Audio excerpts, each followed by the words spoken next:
बिना देखे चलो कहाँ तक पहुँचे थे अपन?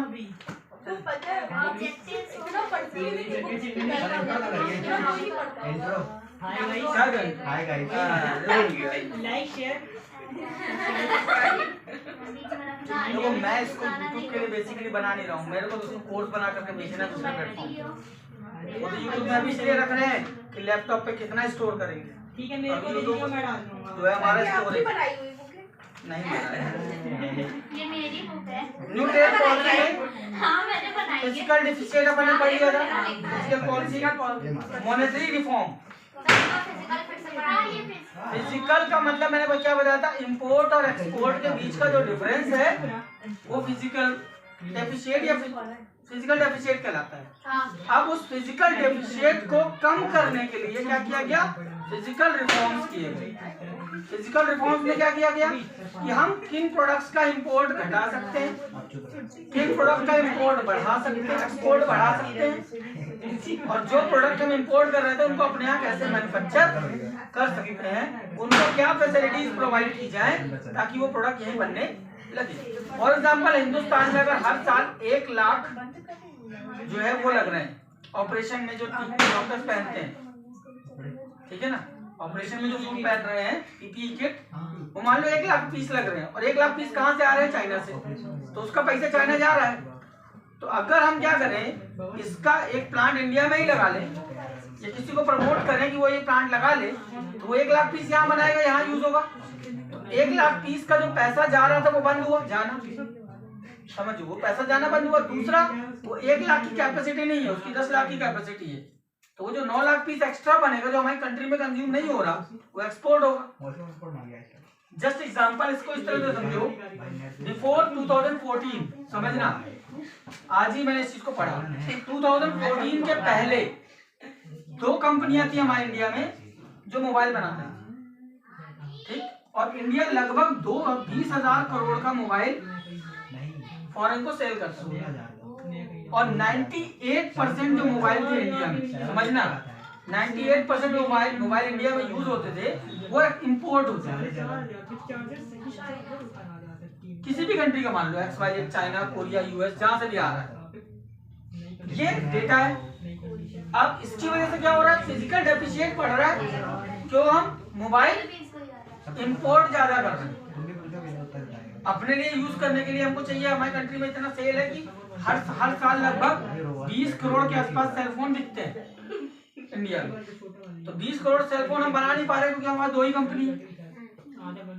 हम जो सेलफोन बना रहे हैं उसमें कुछ ऐसी एक्सपोर्ट क्वालिटी के जो इंडिया में नहीं सेल हो रहे, बाहर बिक रहे हैं, और हम अपने लिए कम बना पा रहे हैं, इसलिए हमको मंगाना पड़ रहा है। इसी से अंदाजा लगाओ, अगर 98% हम मंगा रहे हैं, 20 करोड़ मोबाइल अगर बना रहे थे, सॉरी 2 करोड़ मोबाइल अगर हम बना रहे थे, तो 98% इसमें से कुछ एक्सपोर्ट हो गया, कुछ इंडिया में यूज हुआ, कुछ बाहर से आया, 98%।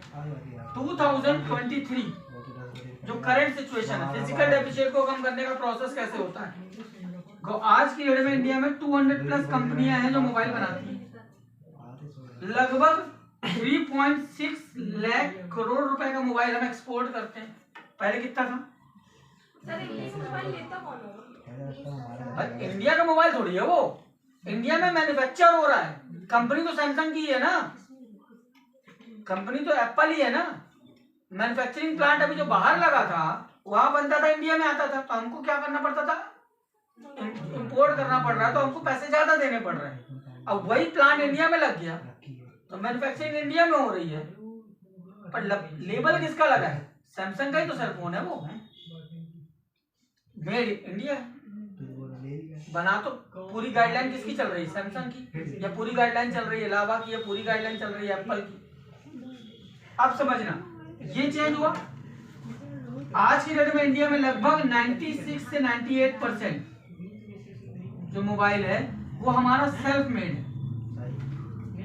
क्या चेंज था, 98% बाहर से आ रहा था, अब लगभग 98% हम खुद बना के खुद यूज कर ले रहे हैं, और जो एक्सपोर्ट है वो कितने गुना बढ़ गया, यानी हम बहुत सारा मोबाइल, लगभग 37 करोड़ मोबाइल हम बनाते हैं, पर ईयर पीसेस, जिसकी वजह से हमारा जो कंजम्पशन कितना था, हमारे यहाँ कंजम्पशन जो था 20 करोड़ मोबाइल बिकने का, मैन्युफैक्चरिंग 2 करोड़, तो बाकी कहाँ से आएगा? बाहर से।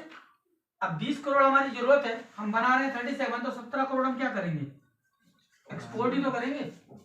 तो जिससे एडवांटेज क्या हुआ? एक तो इंपोर्ट जो हम कर रहे थे, जो पैसा जा रहा था वो बंद हुआ, एक्सपोर्ट होने की वजह से बाहर से पैसा आना शुरू हुआ, तो जो फिजिकल डेफिशिएट है वो कम।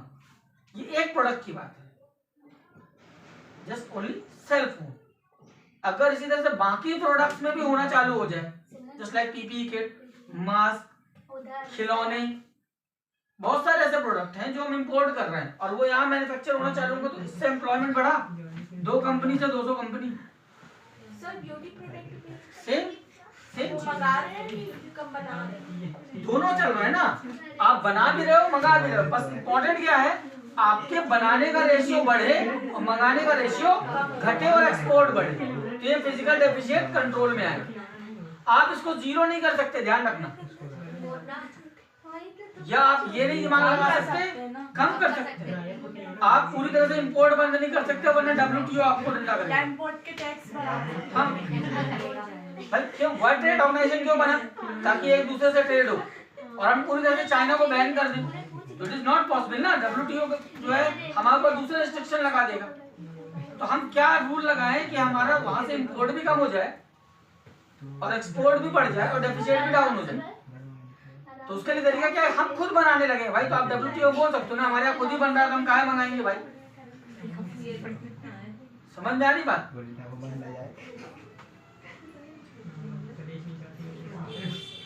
अगला सेकंड पॉइंट क्या था, देखो इसी में ये जो पॉलिसीज इंडिया में चेंज हुई, मॉनेटरी रिफॉर्म। मॉनेटरी रिफॉर्म का मतलब पैसे को लेकर जो रिफॉर्म किया गया, एक सबसे बड़ा रिफॉर्म था ये।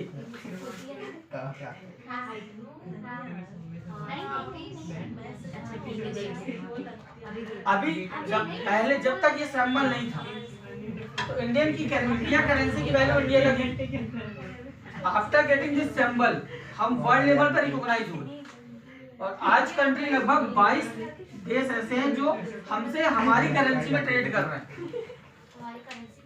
यानी जैसे वो है, क्या बोलते हैं, अगर तुम इस चीज को समझो कि अरब कंट्री, ठीक है ना, और अमेरिका, समझना दोनों के बीच में क्या डील हुई after second world war. Monetary reform की बात कर रहा हूँ, समझना डॉलर कैसे बना, दारा सिंह कैसे बना, या विराट कोहली कैसे बना। विराट कोहली भी तो कभी शुभमन गिल रहा होगा। हाँ? नहीं, बात नहीं समझ में आ रही तुम्हें। पोजीशन की बात कर रहा हूँ। आज जो शुभमन गिल की पोजीशन है वो विराट कोहली की विराट नहीं है ना। कभी तो विराट कोहली की पोजीशन भी तेंदुलकर के सामने शुभमन गिल रही हो, उसने क्रॉस कर दिया तेंदुलकर को, ठीक है ना। बट टाइम समझ में आ रही, उस बीच में क्या चेंजेस हुए रूल्स में। तो इन कंट्रीज के पास कुछ नहीं था, कटोरा थी, ठीक। इनके पास मिला ऑयल, और वर्ल्ड वॉर हुई तो इनको ऑयल बेचना इनके लिए टिपिकल हो गया। तब अमेरिका ने इनको क्या लालच दिया कि आप अपना जो प्रोडक्ट है, अपना ऑयल किस में बेचो, पूरी दुनिया को डॉलर में, और तुम्हारे पास जितना डॉलर इकट्ठा होगा, हम आपकी कंट्री को डेवलप करने के लिए वो डॉलर अपने पास वापस ले लेंगे और आपको रिसोर्सेज देंगे। समझना दिमाग, आप हमारा पैसा यूज करो, तो इनके पास डॉलर का खजाना हो गया। अभी डॉलर का करे क्या, इनका तो दिनार, धर्म, ये सब चलता है। उस नोट का क्या करें? तो अमेरिका ने बोला कोई चिंता की बात नहीं है, आप ये पैसा हमको वापस कर दो, हमसे पसीने ले लो।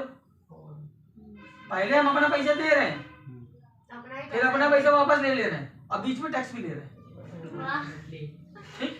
समझना, अब यही पॉलिसी इंडिया ने अडॉप्ट की आफ्टर यूक्रेन और रशिया वॉर। कैसे? रशिया से क्या बोला इंडिया ने, रशिया के साथ कौन लड़ेगा? रशिया यूक्रेन का वॉर हुआ। अब समझो, रशिया के ऊपर रिस्ट्रिक्शन लगा, इंडिया ने क्या बोला, आप हमको अपना ऑयल दो, लेकिन हम डॉलर में पैसा लेंगे, हम पैसा रुपया में देंगे। अब इसके पास खूब सारा रुपया इकट्ठा हो गया, अब रुपया दूसरी कंट्री में चलता नहीं। ये 22 कंट्री है जो ले रही है रुपया, और है छोटी छोटी कंट्रीज। अब उसमें प्रॉब्लम क्या है, रसिया को इनसे कुछ चाहिए नहीं और ये कंट्री डरी है किससे,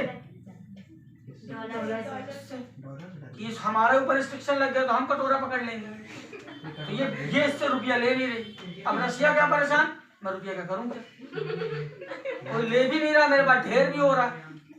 तो इंडिया ने बोला कोई बात नहीं, आपको अपना ऑयल एक्सपोर्ट करने के लिए शिपयार्ड चाहिए होते हैं ना, हमारे पास बहुत सारे शिपयार्ड मैन्युफैक्चरिंग प्लांट हैं, आप हमसे जहाज बनवा लो, हमसे जहाज बनवा लो। तो इसने इसको जहाज बनाने का ऑर्डर दिया किसको, इंडिया को। अब बोले ठीक है हम जहाज बना के देंगे तुमको पैसा, हमको रुपया में वापस करो। हमने उसका ऑयल भी ले लिया, उसको पैसे भी दिए और रुपए भी वापस ले लिए। अब ऑयल के बदले में इनडायरेक्टली क्या हुआ, बार्टर सिस्टम हो गया। ऑयल लिया, शिपयार्ड दिया, घूम के हुआ। लेकिन ये है मॉनेटरी रिफॉर्म। हम मॉनेटरी टर्म्स को कैसे यूटिलाइज करें कि हमारे पैसे की वैल्यू धीरे धीरे बढ़ जाए। आज अगर $1 80 रुपए का है ना, अगर है ना, जो भी है मोटा मोटा ले रहे, अगर ये चीज $1 और ₹1 हो जाएगा ना, इंडिया की हालत खराब हो जाएगी। मालूम है क्यों? अभी इंडिया को जरूरत है फॉरेन कंट्री के इन्वेस्टमेंट की। समझना, यूएस का कोई बंदा $1 करोड़ है उसके पास, अब वो इंडिया में इन्वेस्ट करेगा तो कितना हो जाएगा, 80 करोड़ ना। तो जब इंडिया में इन्वेस्टमेंट करने आएगा तो उसके पास 80 करोड़ रुपया है, तो उसके लिए बिजनेस करना आसान है। ठीक, just imagine $1 equal to 1 rupees, तो वो वहां से $1 करोड़ लेके आ रहा है, तो यहाँ भी वो $1 करोड़ रुपया ही है। तो बोलेगा फिर मैं अपने देश में इन्वेस्ट कर लूं जब मेरे को कुछ एक्स्ट्रा नहीं मिलना। तो दैट्स व्हाई ये अभी जरूरत है। चाइना उसका देखना, वेट अ मिनट, जापान की करेंसी डॉलर के कंपैरिजन में 200 रुपए के 200 उनके करेंसी के आसपास है। वो हमसे भी वीक है ना, लेकिन हमसे इकोनॉमिक वाइज ऊपर है ना। क्यों? क्योंकि सारी कंट्रीज वहाँ क्या सोचती है, इन्वेस्ट करो, क्योंकि हम $1 लेके जाएंगे 200 बन जाएगा। ये है इकोनॉमिक रिफॉर्म। गवर्नमेंट के लिए एक झटके का काम है इसको $1 $1 बराबर करना, जो वेनेजुएला ने किया। तो जो मैंने कल बताया था, $1 लाख को 1 lakh bolivar equal to 1 bolivar government कर दे। 80 रुपया इक्वल टू $1 नहीं है, 1 रुपीज इक्वल टू $1। एक रूल तो लाना है। नुकसान क्या होगा, ये इन्वेस्टमेंट आना रुक जाए। समझ में बात? ये है मॉनेटरी रिफॉर्म। अब इसमें और अंदर डिटेल पढ़ोगे तो और बहुत सारी चीजें मिल जाएंगी। मोटा मोटा इससे याद रहेगा कि इकोनॉमिक रिफॉर्म क्या है, पैसे की यूटिलिटी को कैसे इफेक्टिव बनाया जाए वर्ल्ड वाइड, हमारी करेंसी की वैल्यू कैसे स्ट्रांग हो। जैसे एक स्ट्रांग करने का तरीका और क्या, हम एज अ कंट्री, पहले हमारे पास लगभग 500 टन के आसपास गोल्ड था। पिछले 8 साल में हमने लगभग 150 टन गोल्ड और खरीदा, मोटा मोटा कुछ अमाउंट फिगर में है 96 ऐसे 56 है। तो अगर इतना गोल्ड हमने खरीदा, इससे क्या एडवांटेज हुआ, अब पहले हमारे पास जितना नोट था उसका कंपैरिजन किससे होता था, 500 टन गोल्ड से। नोट हमारे पास उतना ही है पर हमारे पास गोल्ड बढ़ गया। तो अब कंपैरिजन क्या होता है, 650 टन। तो हमारी करेंसी की वैल्यू थोड़ा स्ट्रॉन्ग है। गवर्नमेंट दूसरा फॉर्म क्या करती है, जब एक्स्ट्रा मनी आता है तो उसको गोल्ड में कन्वर्ट करना शुरू करती है और गोल्ड का स्टॉक करना शुरू। वो इकोनॉमिक या मॉनेटरी रिफॉर्म के एक पार्ट है। जैसे बहुत सारी चीजें, पूरा एक बुक ही है monetary reform. Capital market reform, capital market मतलब शेयर मार्केट। शेयर मार्केट में जो चेंजेस करने की जरूरत है उन पे फोकस किया। पहले क्या होता था, शेयर का जो डीलिंग होती थी फाइनल, वो 7 दिन में होती थी। यानी मैंने एक शेयर आज तुमसे खरीदा ना, ये फाइनल कब होगा, 7 डे के बाद। उतना टाइम लगता है।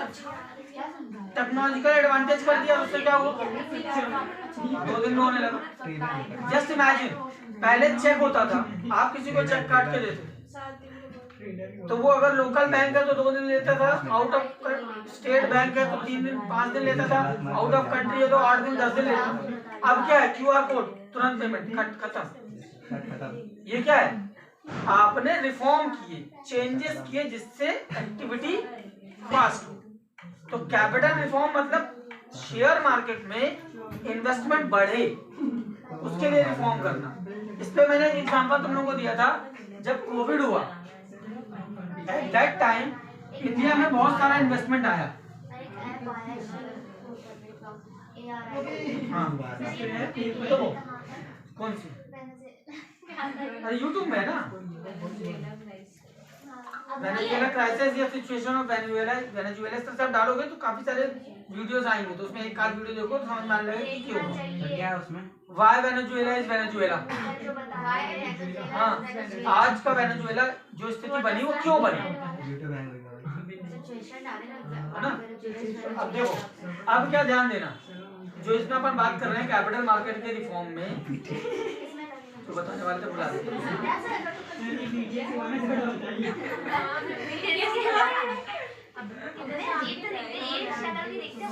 सेबी ने रूल्स एंड रेगुलेशन में चेंजेस किए, गवर्नमेंट बैंक को प्राइवेट बैंक को गवर्नमेंट बैंक में कन्वर्ट किया, कुछ बैंक का मर्जर किया। जो कॉम्प्लिकेशंस थे for increasing the capital in India, उन चीजों को, रिस्ट्रिक्शंस को हटाया। इस पे मैं जो बताने वाला था वो ये था, कोविड के बाद क्या हुआ इंडिया में, इंडिया की कैपिटल मार्केट यानी शेयर मार्केट में फॉरेन कंट्री का पैसा आना डंप होना शुरू हुआ, इन्वेस्ट होना शुरू हुआ। उसका रीजन क्या था, इंडिया लॉकडाउन से जल्दी बाहर आया कंपेयर टू अदर वर्ल्ड। तो अदर वर्ल्ड में लॉक है ना पूरा, तो वहां के जो पूंजीपति हैं, जो कैपिटलिस्ट हैं, उनके पास पैसा पड़ा है पर वो ग्रो नहीं कर रहा, तो they invest in India. At that time Indian company को भी क्या चाहिए था, फंड, क्योंकि कोविड से निकले थे, तो फॉरेन कंट्रीज में इन्वेस्टमेंट आना चालू हुआ यहाँ पे। गवर्नमेंट ने इस बात समझना, गवर्नमेंट ने क्या देखा, जो ये इन्वेस्टमेंट आ रहा है इसमें लगभग आधा इन्वेस्टमेंट जो है वो चाइना का है। ठीक,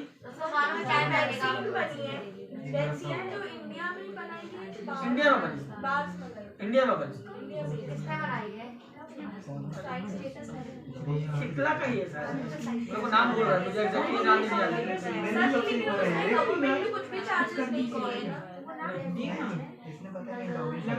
वो क्या आ गया था, लाइफ सेविंग ड्रग में चला गया, समझना। 50% किसका इन्वेस्टमेंट होने लगा, चाइना का।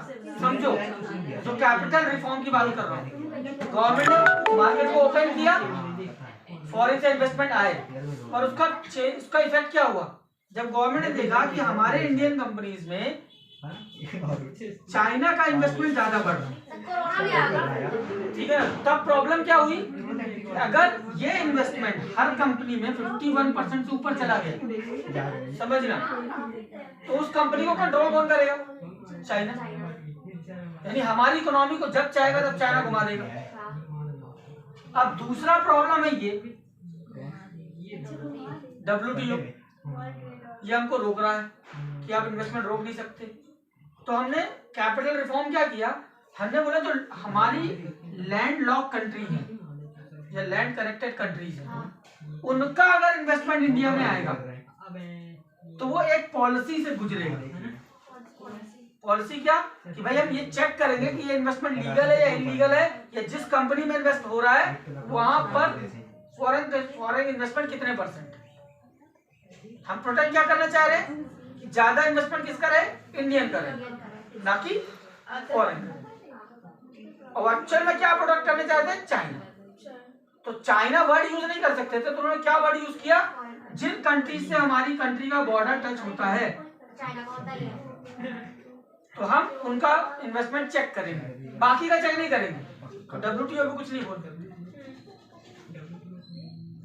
भाई, हम हमारा रूल बना रहे हैं ना, हम मना थोड़ी कर रहे हैं कि इन्वेस्टमेंट ना करने देंगे। हम ये बोल रहे हैं जो लैंड लॉक कंट्रीज हैं उनका इन्वेस्टमेंट हम चेक करेंगे, या लैंड कनेक्टेड कंट्रीज का इन्वेस्टमेंट चेक होगा। उससे क्या होगा, हम रोक देंगे ना कि भाई फलाना कंपनी में ऑलरेडी 20% इन्वेस्टमेंट हो चुका है, 31% हम और इन्वेस्टमेंट नहीं ले रहे, करना है तो दूसरी कंपनी में करो जिसमें अभी 1% रिस्ट्रिक्ट कर दिया। तो उससे क्या हुआ, कैपिटल रिफॉर्म इश्यू कहते हैं कि ताकि ऐसा ना हो कि वो तो ईस्ट इंडिया कंपनी वाला हाल हो जाए कि धीरे धीरे धीरे पूरी कंपनी पे किसी का कब्जा हो गया दूसरी और कंपनी। क्योंकि उसका ज्यादा इन्वेस्टमेंट है तो उसकी ज्यादा बात मानी जाएगी। ये होता है कैपिटल रिफॉर्म, कि जो हमारी पूंजी लग रही है हमको जितनी कैपिटल इंडिया के लिए चाहिए वो कैपिटल आएगी तो कहाँ से आएगी और सिस्टमैटिक आएगी। क्योंकि अगर रॉन्ग इन्वेस्टमेंट आ गया तो अगर आ तो गया, आप ग्रो कर गए, अब वो मान लो रॉन्ग इन्वेस्टमेंट है और अचानक उसने पूरा पैसा बाहर निकाल लिया तो आराम से कंट्री गिरेगा ना। पर मान लो इंडिया की सारी बाइकें चाइना की कंपनी के इन्वेस्टमेंट से बन रही है और चाइना बोले हमारी दुश्मनी वॉर छिड़ गई है, हम पूरा इन्वेस्टमेंट बाहर निकालते हैं, तो बाइक मार्केट इंडिया का कोलैप्स हो जाएगा एक झटके में। तो इसको रोकने के लिए आपको कैपिटल मार्केट के ऊपर नजर रखनी पड़ेगी, उसके रिफॉर्म करने पड़ेंगे। डन? कल